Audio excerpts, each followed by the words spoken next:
Debate over parents' rights, how schools operate, and what material they teach children has ratcheted up in the U.S., with now a number of legal and political battles playing out across the country. In Florida, the state's Senate Education Committee passed the Parental Rights in Education bill, also known by critics as the Don't Say Gay bill. In San Francisco, parents have expressed outrage over the city's school board not going back to in-person classes sooner. And in Virginia, Democrats in the state Senate joined with Republicans last week in voting to make masks optional in the Commonwealth's K-12 classrooms. Our rising panel joins us now to weigh in. Julia Manchester is a political reporter for The Hill. Philip Wegman is a White House reporter for Real Clear Politics. Welcome to you both. Thank you. Thank you.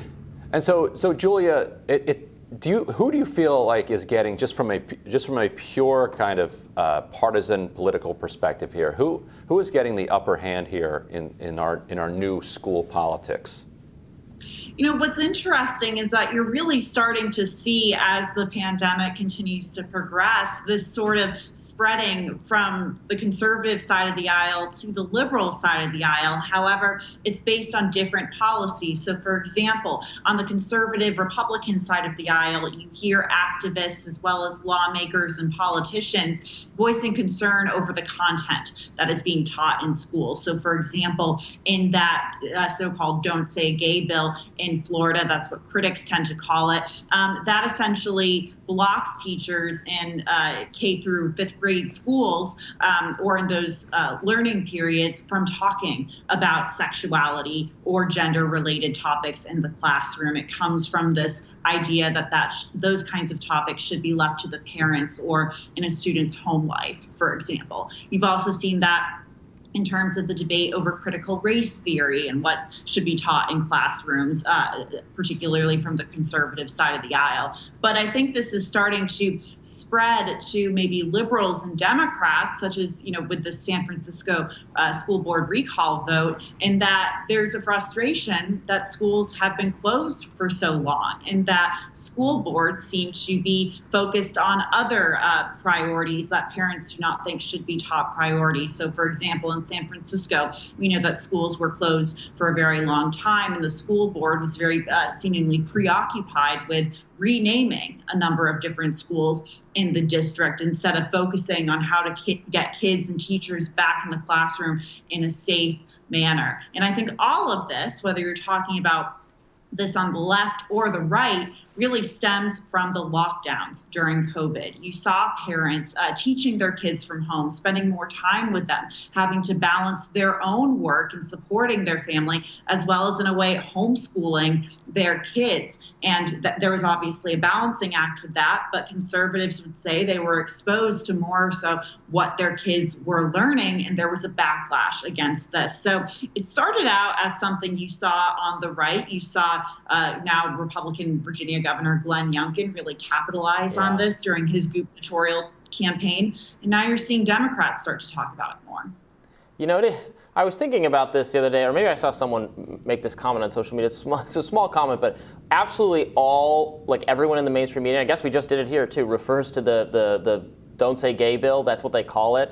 It's like, I don't know, Republicans could never get this is the anti-family bill or something, and the New York Times, the Washington Post. They're so good at that. The death tax, they take credit, take your W's. You guys have landed a bunch of those. I guess there's some of it. This one felt like a little. Don't say gay rhymes. What are you gonna? You can't beat a rhyme.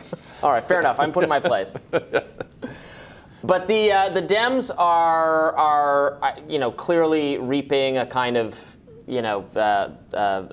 this failures on education is coming back to haunt them.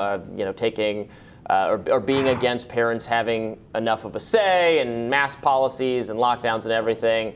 To the extent that they're now getting on board, right, Phil? Do you think that's going to be the future? Democrats saying, "Okay, we fold. We're going to work together. We're going to get mask mandates out of these schools. We're going to do fewer crazy things, renaming things." At least in Virginia, it looks like that's where they're going. Maybe they cannot cure themselves of craziness in San Francisco. Certainly, there are a number of governors across the country in blue states that are looking to ease restrictions, and perhaps that's because you've got an election around the corner, and people are just completely fed up. But if you just take a step back, I think that the teachers' unions are a natural constituency for Democrats on the first full day of the Biden administration. In fact, you had the first lady who invited 2 people to the White House. And who did she invite? Randy Weingarten and Becky Pringle, the leaders of the 2 largest teachers' unions in America. She promised them that the president would have their back. And that was the case for the most of his first year in office. But we saw the administration and these teachers' unions at loggerheads in Chicago over this exact question, over reopening. And so I think that in the past, in the pre-pandemic, where the administration, where Democrats we're more willing just to say, all right, well, like we're going to point to, the experts in education. We're going to take our cues from the teachers unions. You can't do that anymore. And I think the reason you can't do that, as Julia laid out, is during the pandemic, a lot more parents got a lot more familiar with the curriculum that their children were learning. And, as they had a little bit of time on their hands, perhaps they started doing something that, a lot of politicians don't like to do, which is, question teachers.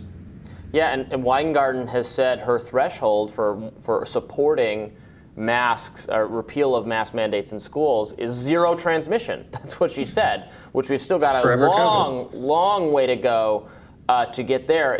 Julia, to Phil's point, does this put Democrats in this impossible position of they feel like they're supposed to, and they have all these political ties to and reasons to appease people like Randy Weingarten, but who is so far to one side of this issue, given the frustration of parents, Democratic parents who would vote and support for Democrats, but are like so put off by the militancy.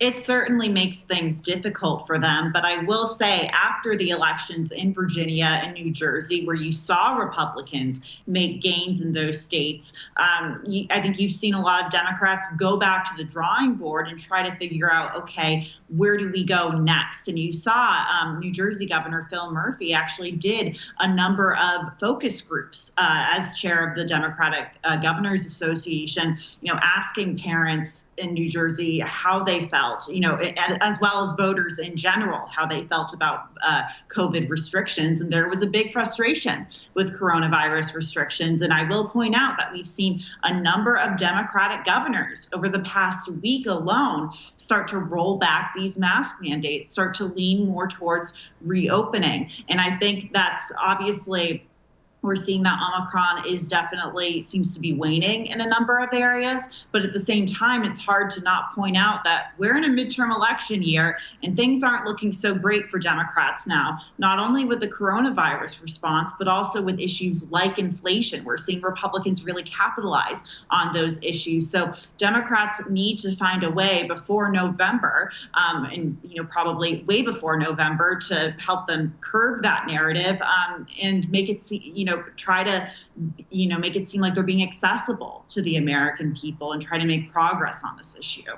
Yeah, and Philip, I feel like in this debate that we're having here, both sides kind of lack a lot of credibility, which is making it that much more interesting. Like on the left side, the corporate DEI complex is now pervasive enough that a lot of people have experienced it firsthand, and they're like, well, there's a lot of crazy town stuff in here. I'm not sure that we ought to be like expanding this into schools. And so there is a ready audience for that message. At the same time, the right doesn't have a whole lot of credibility when it starts talking about banning books or talking about LGBT rights. Like I think that's one reason actually that Don't Say Gay has stuck, because of the reputation that the right has on issues like marriage equality, which is still resonant there. And so I think people are ready to hear that message, but maybe not necessarily from the current messengers. I mean, how do you see this playing out? We're going to find out. I think what we're still in the midst of is just visceral anger from a lot of parents who are very frustrated that they got stuck at home with their children at a moment when their kid should have been in school. We still downplay. We're starting to no longer downplay the negative effects, but I think we're still coming to grips with how much this is actually going to set kids back, having been remote or having been limited for more than a year now. Right now, my thought is that you have parents who are just in the fix-it mode, where they are frustrated and they are angry, and perhaps we'll see some of the overreactions from the left or the right come back to haunt them. But for now, this idea that you can't question the teachers, or that you can't question the school system, that seems to have gone out the window on both the left and the right. I feel like that analysis might be right, that in this moment, the kind of reaction to the pandemic, then the anger around the school shutdowns and everything else tips the question, at least for now, to the right. But Philip and Julia, thank you so much for joining us. Really appreciate it. Thank you. And we'll have more Rising right after this.